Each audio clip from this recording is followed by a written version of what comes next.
दोस्तों नमस्कार।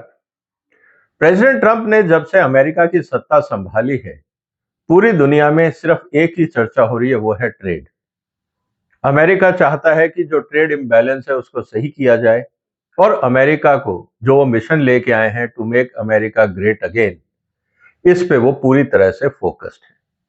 और दूसरी तरफ जिस तरह से अमेरिका में बजट घाटा है उसको लेके भी वो चिंतित हैं, इसीलिए डोमेस्टिक रिफॉर्म भी बहुत तेजी से किए जा रहे हैं। अभी उनको आए हुए सिर्फ 2 महीने हुए हैं। हालत यह है कि पूरी दुनिया में हाहाकार मचा हुआ है। लेकिन सबसे इंपॉर्टेंट बात यह है कि जो ट्रेड को लेकर ट्रंप साहब क्या सिर्फ टैरिफ के लिए परेशान हैं? ऐसा नहीं है। अब जो नया निशाना उनका है वो है टेररिज्म को लेकर, और जिसकी चर्चा आज हम आपसे करेंगे।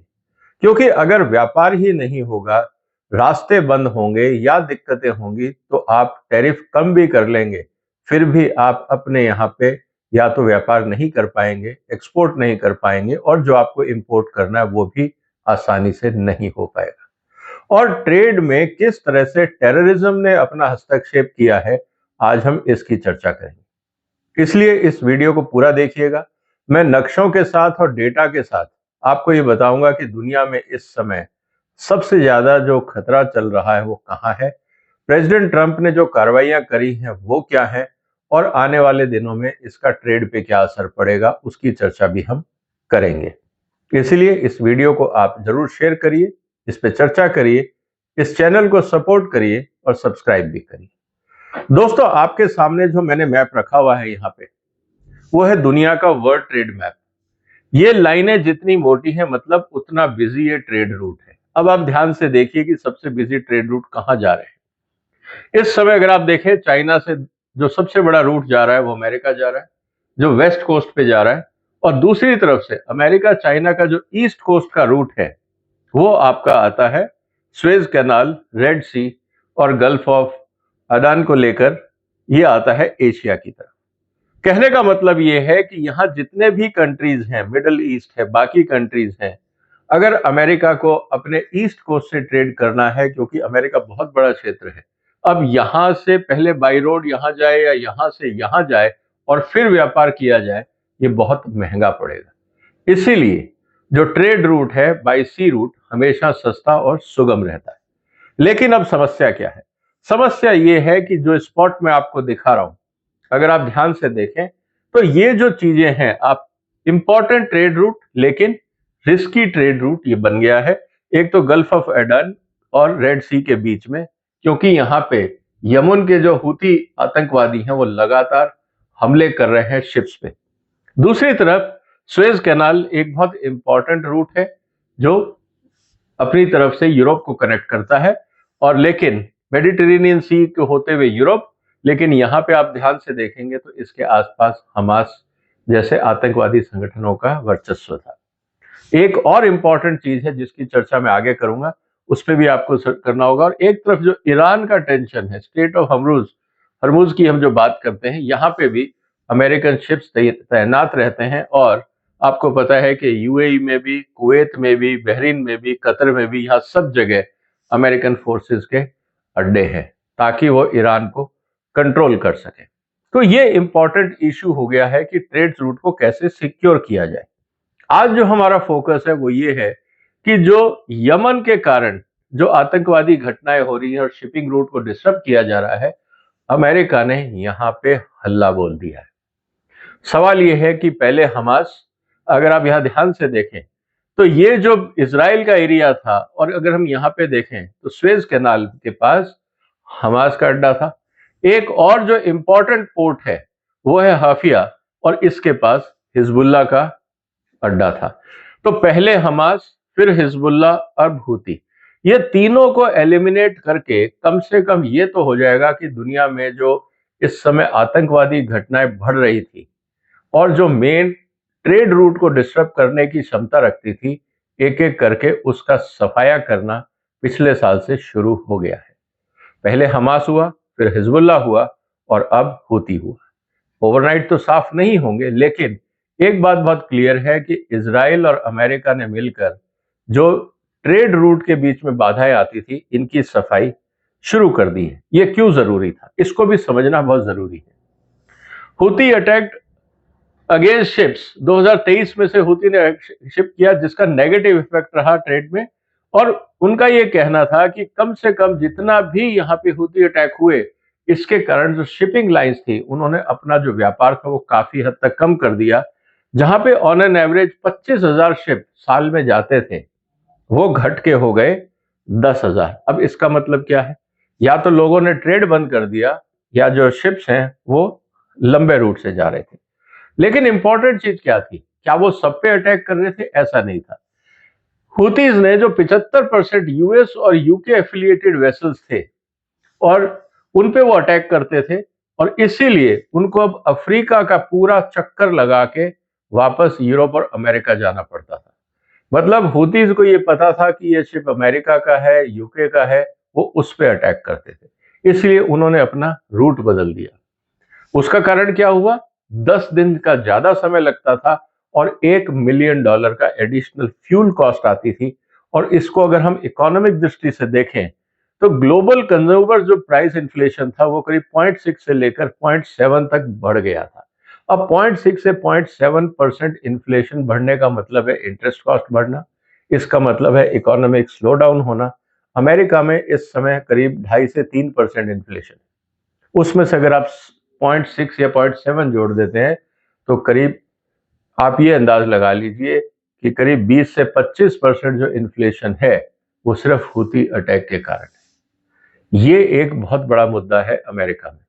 अगर आप इस इन्फ्लेशन को कंट्रोल कर लेते हैं तो महंगाई की दरें और कम हो जाएंगी। तो क्या हुआ अटैक के कारण कि जितने शिपिंग रूट थे वो सारे जो पहले यहां से जाते थे, आपके सी ऑफ अदान, रेड सी होते हुए स्वेज कैनाल से निकल के ये यूके जाते थे, अब उनको पूरा लंबा रूट नीचे से करना पड़ रहा है। अब यहां से आके चाहे वो अमेरिका जाए या यूरोप जाए, ये अपने आप में $1 मिलियन पर शिप के आसपास एडिशनल फ्यूल की कॉस्ट थी। तो आंकड़ों में अगर आप देखें तो अगर आप रेड सी या स्वेज कैनाल से जाते थे तो 18,000 किलोमीटर का रास्ता था, और अगर आप पूरा अफ्रीका घूम के जाते हैं तो करीब 26,000 किलोमीटर का है। तो आप ये अंदाज लगा लीजिए करीब 7 से 8,000 किलोमीटर एक्स्ट्रा शिप्स को चलना पड़ता था। जो काम 25 दिन में हो जाता था उसकी जगह 34 दिन, करीब 10 दिन एक्स्ट्रा लगते थे, और फ्यूल की कॉस्ट अलग। अब ये सब चीजें जब होती हैं तो इसका बाजार में बहुत सीरियस असर होता है। 10 दिन अंतरराष्ट्रीय बाजार में बहुत बड़ी चीज है, क्योंकि आप ये समझिए कि जो शिप का टर्नओवर या जो टर्न अराउंड टाइम है, अगर वो पहले 50 दिन में डेस्टिनेशन से जाके वापस आ सकता था, अब वो बढ़ के हो गया करीब 70 दिन, 20 दिन एडिशनल। इसका मतलब ये है कि अगर आप उसको 12 महीने चलाते हैं तो जहां पे उसको आराम से, अगर आप देखें 50 दिन में लोडिंग अनलोडिंग का भी अगर हम टाइम लगा ले, 2 महीने में अगर अप एंड डाउन शिप कर लेता था, अब उसको 3 महीने में अप एंड डाउन होगा।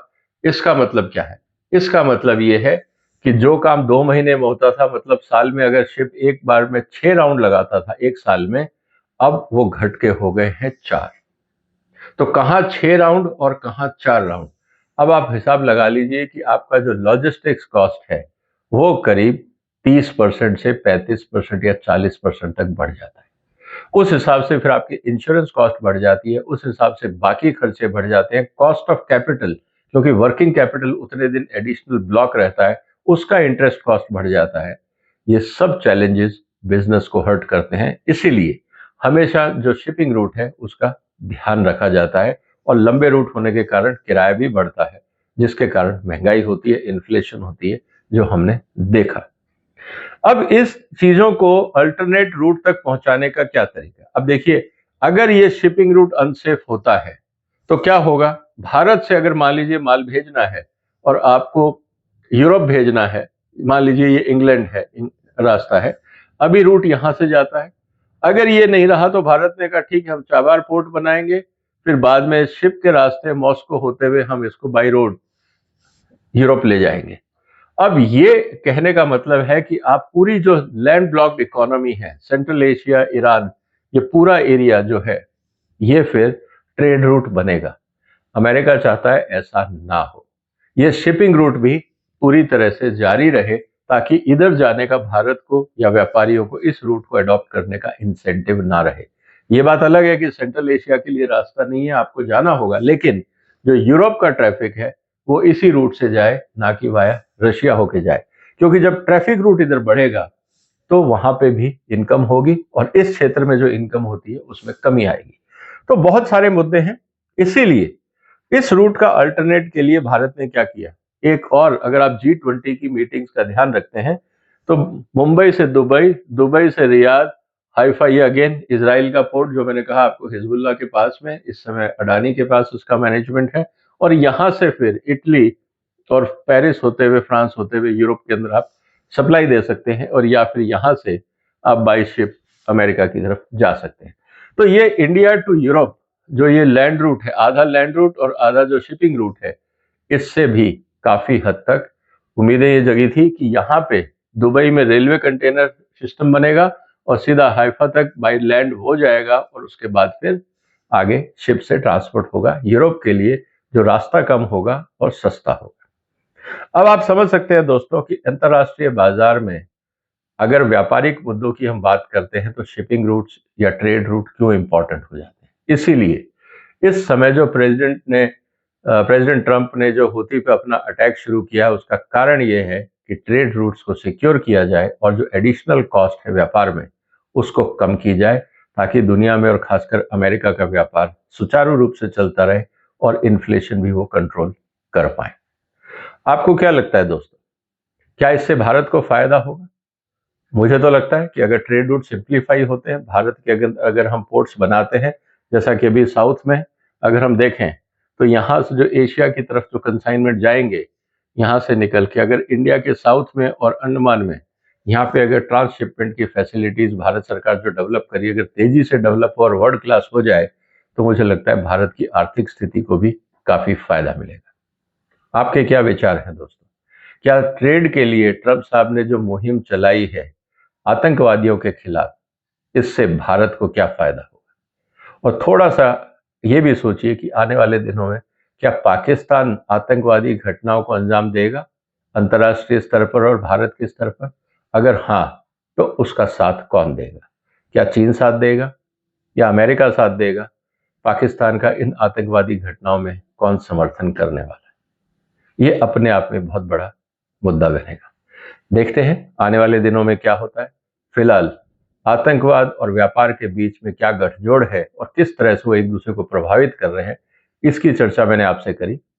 आपके जो भी विचार हो कमेंट बॉक्स में लिखिए, इस वीडियो को शेयर करिए, हमें सपोर्ट करिए, इस चैनल को सब्सक्राइब करिए। फिर मुलाकात होगी एक और महत्वपूर्ण मुद्दे के साथ। तब तक अपना ध्यान रखिएगा। फिलहाल वंदे मातरम।